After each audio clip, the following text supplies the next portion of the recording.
There are people who chase power. And then there are those who become power itself. Donald John Trump, a name that, for decades, has divided, fascinated, and defined the modern age of America. Some see him as the ultimate self-made icon, the man who turned his name into gold, and his life into a brand. Others see him as the mirror of everything wrong with ambition, fame, and politics. But no matter what you believe, one thing is certain: he was never meant to be ignored. From the skyscrapers of Manhattan to the Oval Office, from reality TV to the reality of global politics, Trump has always lived on one battlefield: the war of perception. Every move, every word, every scandal, part of a grand performance he both scripted and starred in. But behind the sharp suits and golden towers, behind the chants and the chaos, lies a story few truly understand, a story of a boy who was never allowed to lose, a businessman who refused to quit, and a leader who thrived on division yet feared isolation more than anything else. This is not the story of a president. It's the story of a man who built his own universe, and dared the world to live in it. Long before the gold-plated buildings and the roaring crowds, there was just a boy, restless, defiant, and unwilling to accept no for an answer. Donald John Trump was born in Queens, New York. In 1946, the fourth of 5 children in a family ruled by one man's vision, his father, Fred Trump. Fred was a strict and shrewd real estate developer who believed in discipline, dominance, and winning, always winning. For young Donald, failure wasn't an option. In the Trump household, even small mistakes carried the weight of humiliation. That pressure didn't break him, it forged him. When teachers called him uncontrollable, Fred sent him away to the New York Military Academy, a place designed to tame rebellion. But instead of softening him, it sharpened his instincts. Trump learned how to command, how to perform, and most importantly, how to be seen. He thrived in competition. Whether it was sports, leadership roles, or social recognition, he understood early that the world admired confidence, even when it bordered on arrogance. The boy from Queens began to believe that success wasn't something to be earned quietly, it was something to be projected loudly. That belief would become the foundation of his life. While others built careers, Trump built an image, a myth of invincibility that started long before the cameras arrived. He learned to manipulate perception, to turn attention into currency, and to make people believe that he was destined for something bigger. By the time he entered college, the stage was already set. Donald Trump didn't just want to make money, he wanted to make noise. In a city like New York, where dreams collided with reality every day, he was determined to stand taller than the rest. Because deep down, he was still that boy from Queens, the one who refused to lose, even when no one was watching. New York in the 1970s was a city on the edge, bankrupt, decaying, and desperate for revival. But where others saw crisis, Donald Trump saw opportunity. He had just stepped into his father's business, Trump Management, yet his ambitions already stretched far beyond the outer boroughs of Queens. The small apartment complexes that built his father's fortune weren't enough for him. Donald wanted the skyline. He entered Manhattan like a young prince claiming his throne, confident, loud, and completely unafraid of breaking the rules. In a world dominated by old money and established elites, he was the outsider with something to prove. He didn't just sell buildings, he sold visions. Lavish hotels, glimmering towers, and the promise that anything bearing the Trump name would be synonymous with luxury and success. One of his first major gambles, the transformation of the Commodore Hotel into the Grand Hyatt, was a statement, a declaration that he could turn decay into gold. Backed by political connections and relentless self-promotion, the project succeeded. And with it, Trump's empire of image began. He wasn't just learning business. He was learning power. He discovered that attention, not money, not influence, was the real currency of success. If people were talking about him, he was winning.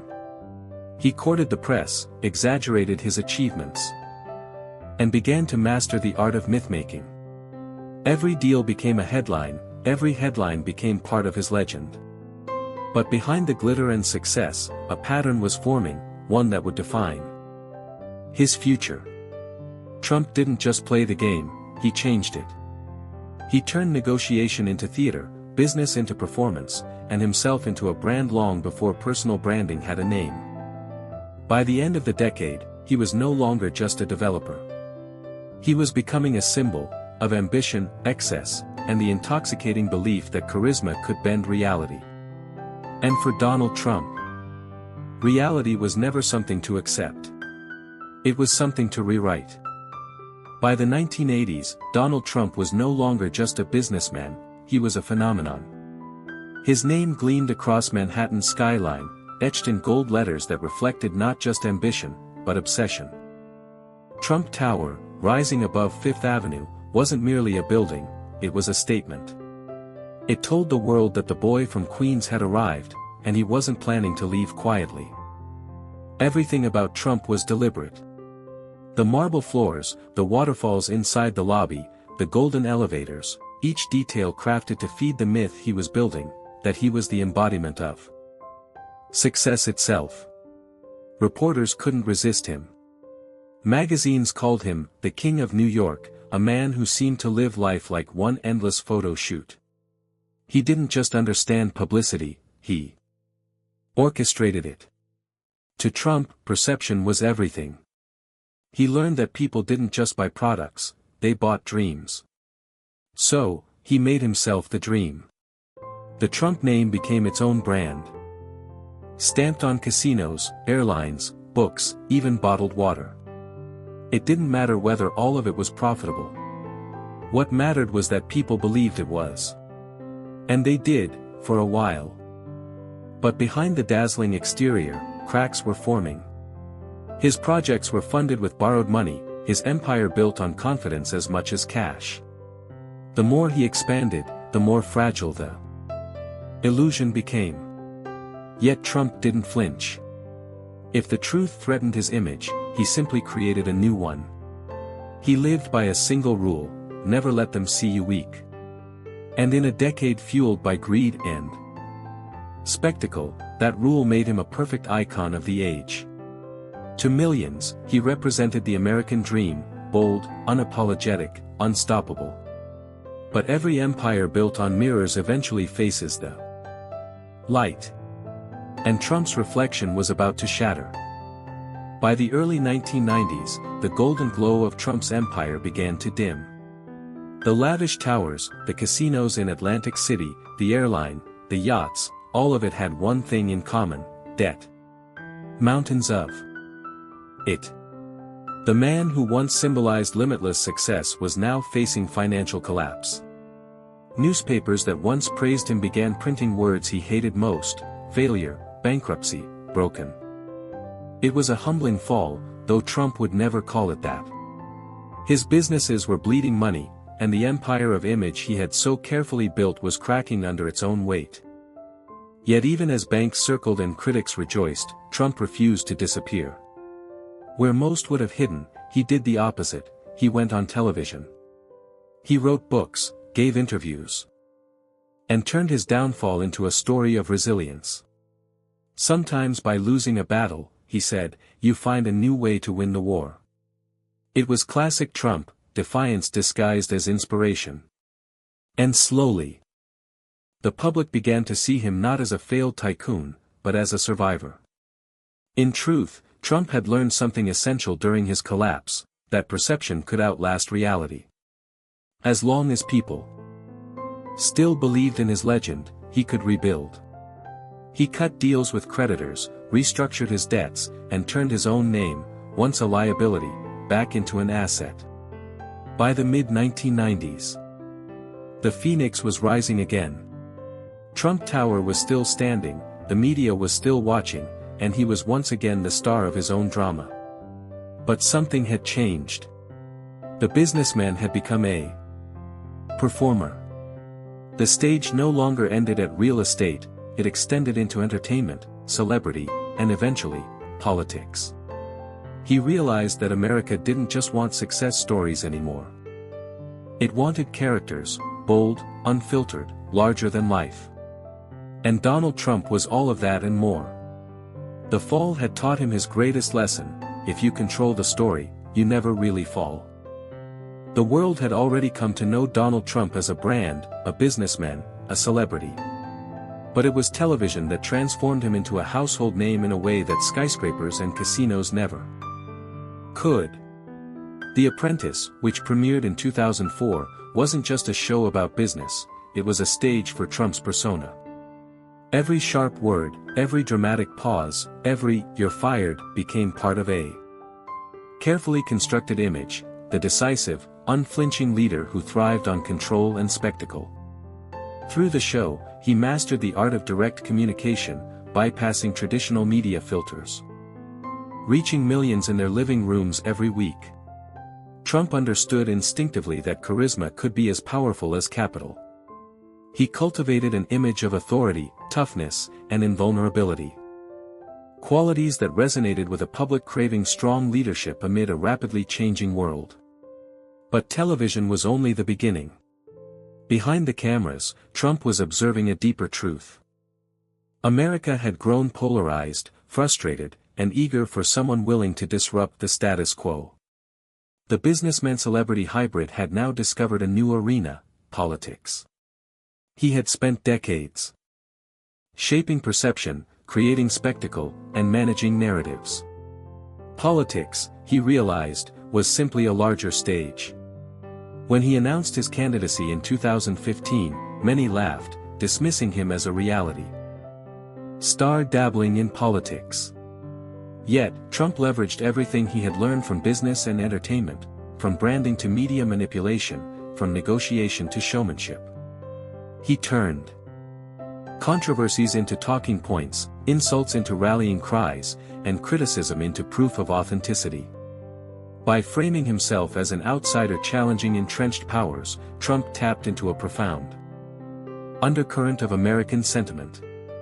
The businessman who once turned bankruptcy into opportunity was now turning political disruption into power. In the months and years that followed, the lessons of his youth, the strategies of his business empire, and the spectacle of his television persona converged. Donald Trump was no longer just a man, he was a movement, a force.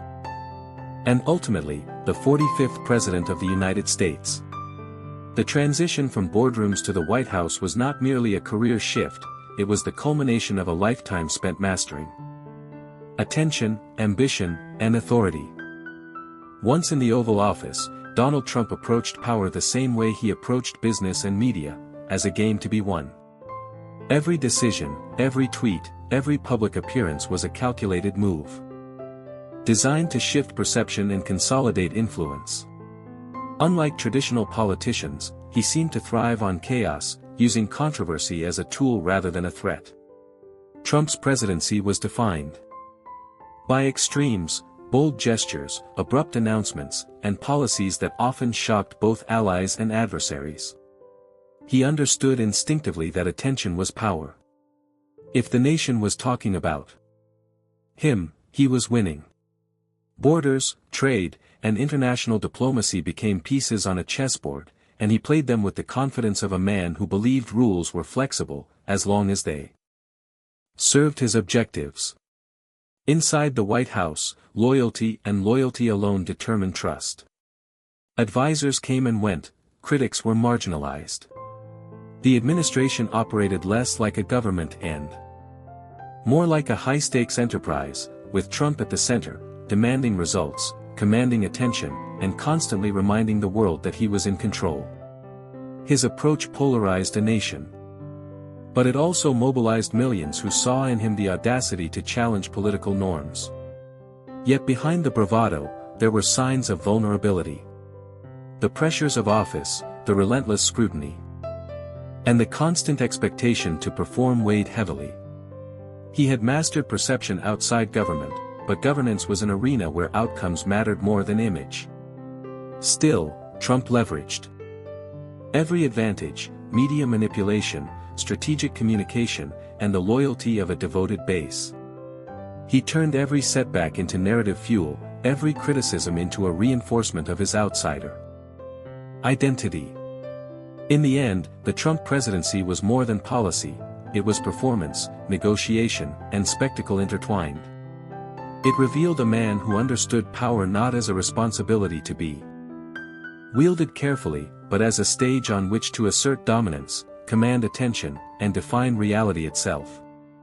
Donald Trump's time in power was not conventional, nor was it predictable. But it was unmistakably true to the life he had built from the very beginning, a life defined by ambition, resilience, and the relentless pursuit of being seen. After an unprecedented political comeback, Donald Trump was inaugurated as the 47th President of the United States. The journey from former president to reclaiming the highest office in the nation stunned the world. For Trump, this was not simply a victory, it was a validation of a life built on ambition, resilience, and mastery of perception.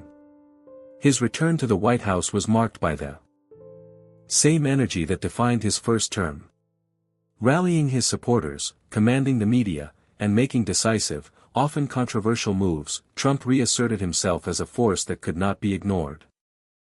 Every policy, every public appearance, every statement reinforced his signature style, bold, unfiltered, and unapologetically focused on asserting dominance. Trump's second term was shaped by lessons learned from both triumphs and setbacks. He approached governance with strategic calculation, leveraging his experience in business, media, and politics to maintain influence and control. Critics warned of heightened polarization, but Trump embraced the challenge, believing that leadership demanded audacity, risk-taking, and the ability to defy expectations. The 47th presidency also highlighted the paradox at the center of his life, a man whose public persona exudes confidence and authority, yet whose drive is fueled by a relentless need to be recognized, respected, and remembered. Trump's influence over the Republican Party and his dedicated base proved that he had become more than a political figure, he was a symbol of a movement, a master of narrative, and a man who had learned to turn controversy into power.